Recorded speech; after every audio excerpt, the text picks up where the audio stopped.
Everybody, welcome to today's episode of Journal of a Human.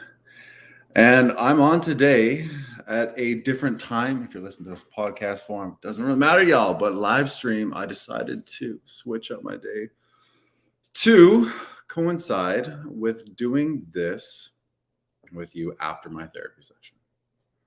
So, what just happened was I went through my own therapy session at 6 p.m. It is now 7:30 p.m.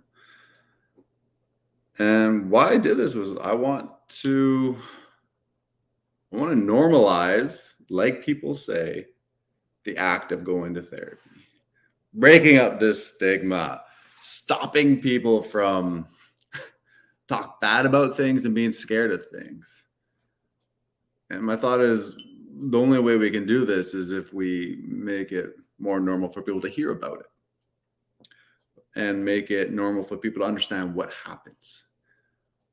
Being someone who talks openly about my own struggles and going to therapy, the biggest question that I get is, how do I go to therapy? And like, what do I talk about? What do I say? I don't think this should be such a big struggle. I wish it wasn't such a big struggle for people. It's quite easy to find a therapist with Google. Really, that's it. Typing in therapy around me will give you at least 3 to 5, if not 10 choices within 5 to 10 kilometers of you where you can go. And this day and age, everything is online. You can type in online therapy, and there are much resources such as Talkspace, such as BetterHelp, where you can just log in, pay, sign up, and I'm pretty sure within 5 or 10 minutes you're talking to therapists. So I really don't think the issue is like, how do I find one? There are a lot of other hurdles. And one of them being not knowing what actually happens in a therapy session. Like, how do we know? We don't get taught about this in school. No one goes through and is like, post their therapy, to their Instagram, or at least not a lot of people do. There aren't any YouTube videos of your last therapy session, while there's a million YouTubes of your last workout that you recorded. There are a million recipes and cooks out there showing how to make something. Knowing is telling you how to go to therapy or what it is like. So that's why I'm here today. The first thing I want to say is, if you feel like there's a barrier between you and therapy, don't worry about it. It's normal. I remember my first therapy session and sessions, probably the first 6 months. It was a struggle to go. I needed help. I knew I needed help. I knew I had essentially PTSD and anxiety was the highest point right then. And I still found excuses not to go. So don't worry about that. You are not the only one. Okay. It happens. This is the way of life. And with the uncertainty and unknown of what therapy actually is. So today, myself had a therapy session at 6 p.m. We booked it. Me and my therapist, who I've been seeing for the last 3 or 4 years ago now. She's a therapist I did my MDMA therapy with. Also a therapist I will be doing my LSD therapy in a short time with. We booked these things in advance, prior. That's the best way to be doing this. Like anything else, when you say, yeah, I'll get back to you, or yeah, I'll book it in time, both of you probably know that no, that won't happen. You'll wait time, you'll forget, and a month and a half later, 2 months, 3 months later, you'll be like, oh yeah, I'm going to check in with you. So definitely to start off, I would suggest, if this is your first time going, book 4 advanced in a row. If you've already gone before, book your next therapy session before you leave. So I saw her just before Christmas, and that was a tough one for me. I was in a dark place. I don't like Christmas. After father passed away, it was very hard for me, extremely hard. Um, yeah, Christmas was the worst for me. Like I really had an extremely bad day on Christmas Day, one of my shittiest days I've had all year. And I knew that going up to it. We talked on, I think, the 24th, actually, and talked about how bad it was and everything was going on. And I said, once this is over, I'll feel great. And today I do. So well, at least I had that right. So we talked on Zoom, as per usual, online. Showed up, signed in. She was there. I'm here. Therapy, when you start, is kind of one of those things like, hey, hi, how are you? Especially if you don't know the person. Nice to meet you. Thank you for doing this. That's totally what's going to happen. It's going to be like, yeah, you're not going to get right down to it. You're not going to be going in there and be like, okay, Steve, this is the first time we met. I have all these things going on. Like, no. You're going to stop. You're going to go in, shake hands, talk, say, how was the weather today? What's going on? How did you find me? What else have you done today? The usual back and forth, which is a good thing because it helps you kind of loosen up your tongue. It helps you feel a little more comfortable. Helps you kind of get the brain rolling. Okay, I'm in this new situation. I can handle this. I can deal with this. Just a normal person in front of me. And that same thing happens to me. I've still been going for 6 years now, 4 years now, 3 with her. And it's the same thing. Like, how are you since the last time we talked? What happened? What did you do? What's going on with you? Your Instagram got hacked and I hacked mine. What happened there? And you share some laughs and go like this. Like, this is your therapist becomes one of your good friends, one of your close confidants in your inner circle. They can. Every therapist I've had that has happened, and it's been a great thing. So they're not just going to be a professional you pay. They're going to become someone, if you spend enough time with them and going to them and long enough, they will be that person in your corner. That friend that you need when you don't have anyone else you can talk to. Like, they're there. So those small little things, like, yeah, those conversations happen. Then she really got down and was like, so how do you feel right now? And that was after all the talk. I was like, how do you feel at the moment? And honestly, like, I feel great. Things are good right now. Things are really good. And I said that, I'm like, things are great. I didn't say I don't really have a reason to be here, but in the past, that's what I thought. Like, why am I going to this therapy session? I have no source of anxiety, nothing happening in me. Like, there's no reason for me to be here because things are all on the up and up. But with things being on the up and up, we spent half an hour talking about what up and up meant for me and what it looked like and how my life has changed compared to 3 years ago when I first started seeing her and how I felt. And just having that comparison, having that person to talk to, going through how I felt 3 years ago compared to now was a huge help. And then it helped me see these changes that I've made in myself and you can make in yourself, and you can see them and you can be like, yeah, that was what went on. And I was like that. Here I am today going through these things. I'm such a better place and I'm happy. And that was the first half of my therapy session. And that is therapy. It's not all down and out. It's not all depressed. What's happening? How do I fix this? A lot of it is things are great. How do I make them greater? How do I keep it this way? Let's just talk about the difference of what you were like then compared to now. And that is a lot of therapy. It can be a lot of therapy for you. And that isn't a wasted therapy session. That is a very valuable therapy session. It allows you to pat yourself on the back. It allows yourself to admit the wins you had to someone who's in your corner. It's not egotistic. And I don't know about you, but I have a hard time congratulating my wins. I have a hard time giving myself applause when it's due. One thing is I feel like I can always do better, and I'm waiting for the next round of applause, which should be bigger. Second thing is I feel like when I talk to people, it's egotistic. Like, stop bragging, stop doing these things. And when you're through therapist, it's not bragging. It's you being you, giving it how you want. So for me, that wasn't the start of my therapy session. First half hour. And then in that talk, with all the positives, something came up that reminded me of something that was not so positive. Having those conversations, allow myself to talk about everything that was good, reminded me of something that came up in the last 10 days that wasn't great. And it brought a lot of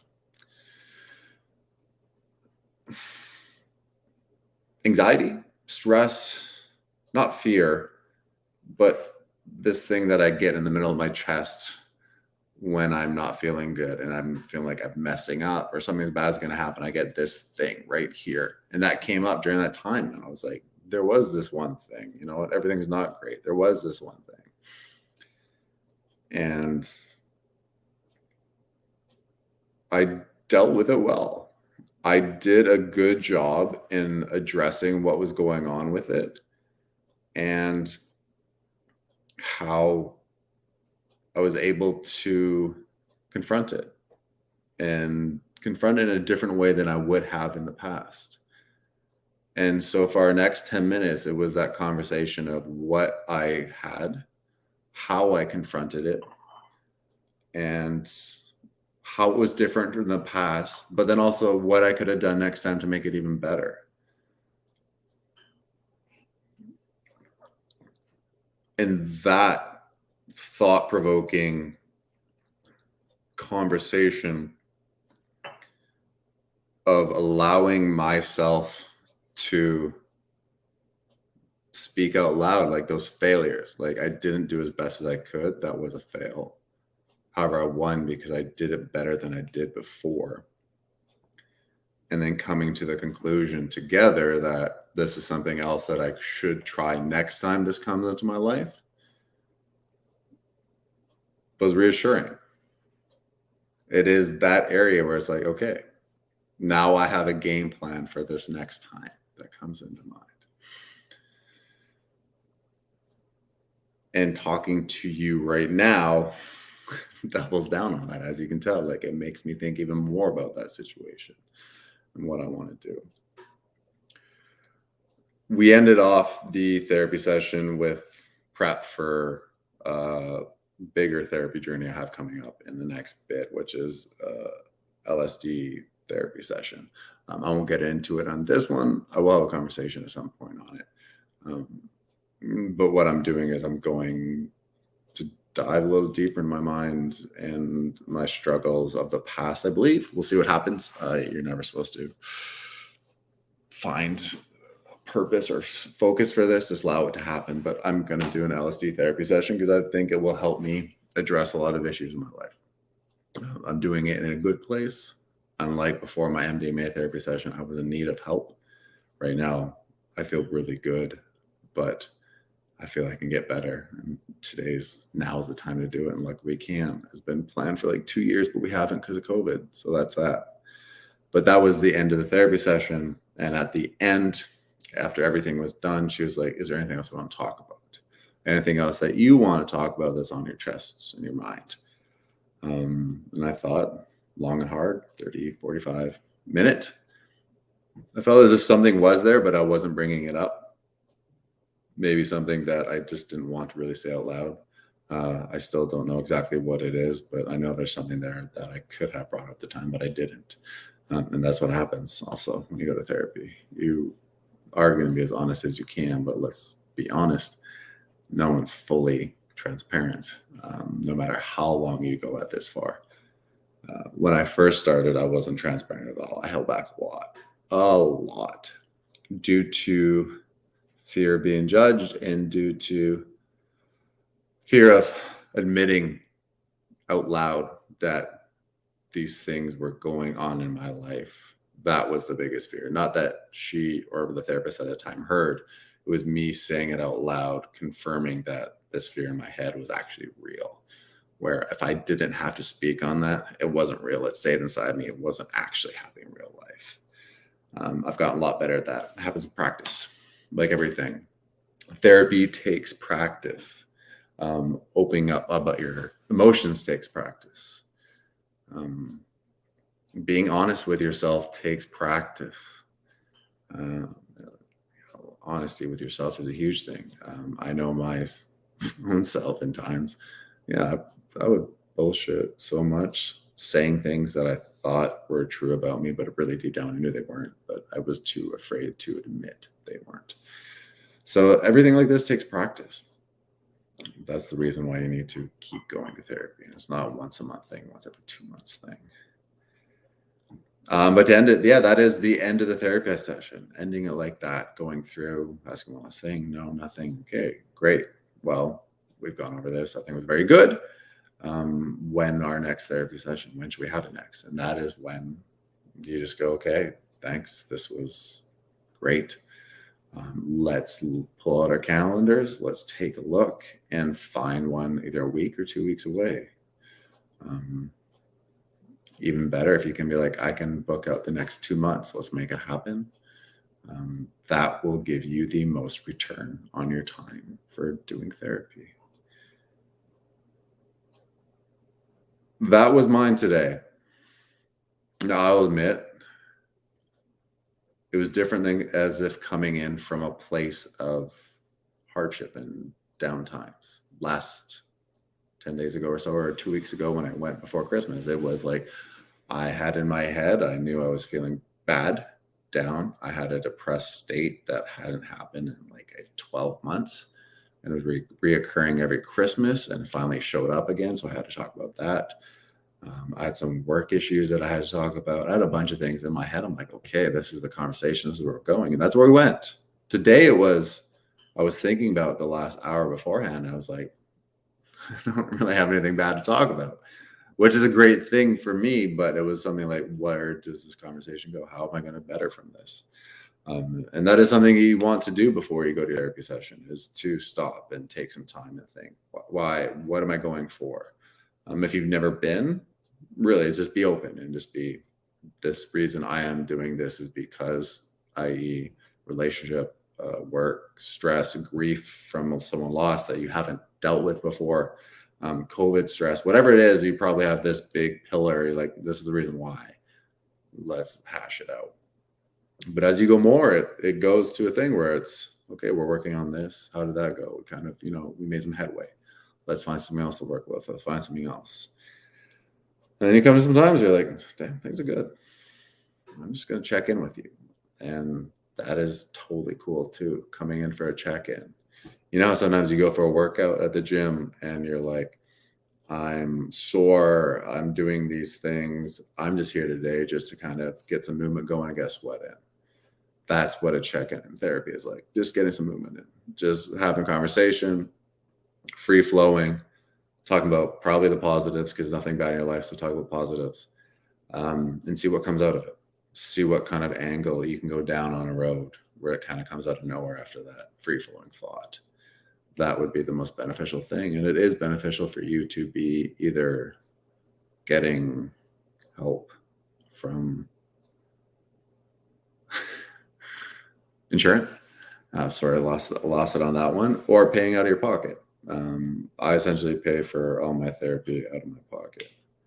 I do have insurance and it covers a bit, but as much as I go, it doesn't cover everything. But I think it's an investment. Like, I pay for gym out of pocket. Whoa, what is the difference between this and that? So that was my therapy session. That is what a therapy session can look like for you. There really isn't that much difference to it, guys. There really isn't. You reach out to your therapist. I suggest you just go Google and say therapy around me, and they'll find someone. And what you do then is, once you get that, you find those 3 people, you find their emails. You can make a blank statement. Hey, I'm looking to find a therapist. I'm hoping you have time in the next week or 10 days to see me. And if you don't, can you please refer someone else who might? Thank you. Your name, send it out to all 3. Just like that. Don't need to do any more. You don't have to tell them why. You don't have to say anything. But what this will do, get the conversation going. Also, what it will do is allow them to hand you off to someone else if they don't have the time. Ideally, first week to 10 days is great because it gets you going. If you're in the mindset, okay, I want to get this done, you got to get it done. If they're like, I can see you in 2 months, there's a good chance if you've never gone before that you will cancel on that. So it would be ideal to go as soon as possible. Then once you make that date, you show up, shake their hand. Hey, Google, stop.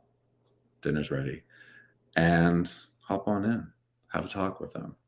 Get the ball rolling. If you don't know what to say, you can't remember why you're there, just talk about your life. Talk about how work is going. Talk about how your sleep is lately. Talk about the last time you laughed, like before telling us something. Tell them about your girlfriend or boyfriend or your love life. Just about it. What's happening? Nothing bad or wrong. Just what is.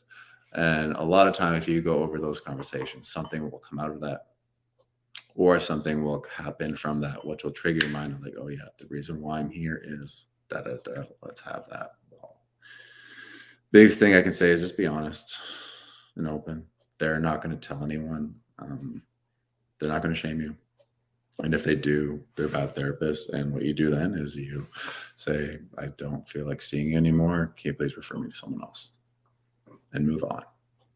Just like any other profession. You're not going to click with every single person. All right. I hope this was helpful for you all. It was helpful for me. Thank you so much.